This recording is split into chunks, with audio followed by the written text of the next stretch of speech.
Parce que même quand tu rencontres Enora Malagré, donc un an après, dans un café, en terrasse, vous buvez un verre, t'as même pas Instagram. Non. Ouais. Ça, c'est incroyable. Ouais. Et tu le dis. Et c'est une fierté, je sens, pour toi de le dire. Je le dis. Mais moi, t'es partie de rien, tu connaissais pas ce secteur. Je n'avais pas Insta. Et d'ailleurs, pour te dire, c'est qu'aujourd'hui, sur Snapchat, par exemple, tu vois, je crois que j'ai 500 000 vues à peu près par jour.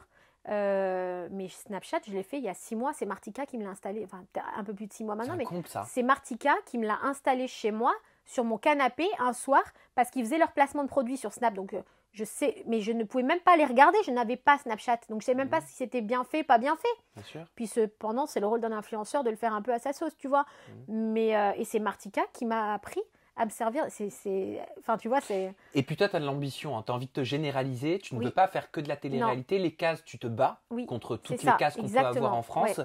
Et donc, tu décides d'attaquer, quelque part, entre guillemets, les chroniqueurs de TPMP. Oui. Tu les veux. Tu te dis, mais pourquoi en fait, ils ne le feraient pas ? En fait, je me suis dit, il faut l'anti-télé-réalité. C'est-à-dire, pour aller au-delà de la télé-réalité... Et donc, tu as trouvé Enora. Il faut aller sur l'anti-télé-réalité. À l'époque, il y a 2 ans, Enora, pour moi, pour les yeux de quelqu'un du Sud, une nana comme moi dans le Sud qui regarde de temps en temps TPMP, Enora, pour moi, c'était l'anti-télé-réalité. Donc, je me suis dit, si je veux aller au-delà, il faut que j'ai de l'anti-télé-réalité. Donc, je suis partie voir Enora. Et je l'avais raconté d'ailleurs dans ton interview. Tu te rappelles qu'on avait fait la première. J'avais raconté cette anecdote. Et effectivement, après, voilà, j'ai pu, grâce à Enora, que j'ai remercié dans mon bouquin, vraiment de tout mon cœur, parce que pour moi, ça méritait ce qu'elle a fait d'être raconté, tu vois. Oui, jusqu'au jour où Cyril te demande dans les couloirs de CNews, te dit mais qui es-tu ? Et puis dit en fait, bon, il sait très bien qui tu es, il te prend ton téléphone, il rentre son numéro dans ton répertoire. Donc quelque part, ça c'est, tu l'as pris comment, comme une gratitude ?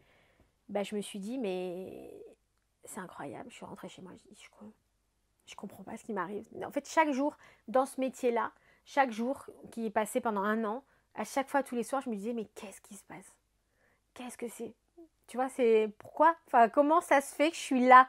Comment ça se fait que je me retrouve même en face d'une personne comme Cyril Hanouna, où je me retrouve même en face de lui ? Moi, je ne suis pas parisienne. Déjà, j'ai même pas... Même géographiquement, c'est pas possible que ça se passe, mon histoire, tu vois ? Et puis, ça s'est passé. Donc, c'est que dans la vie, il y a une route qui est tracée et il faut savoir saisir ces opportunités, tu vois.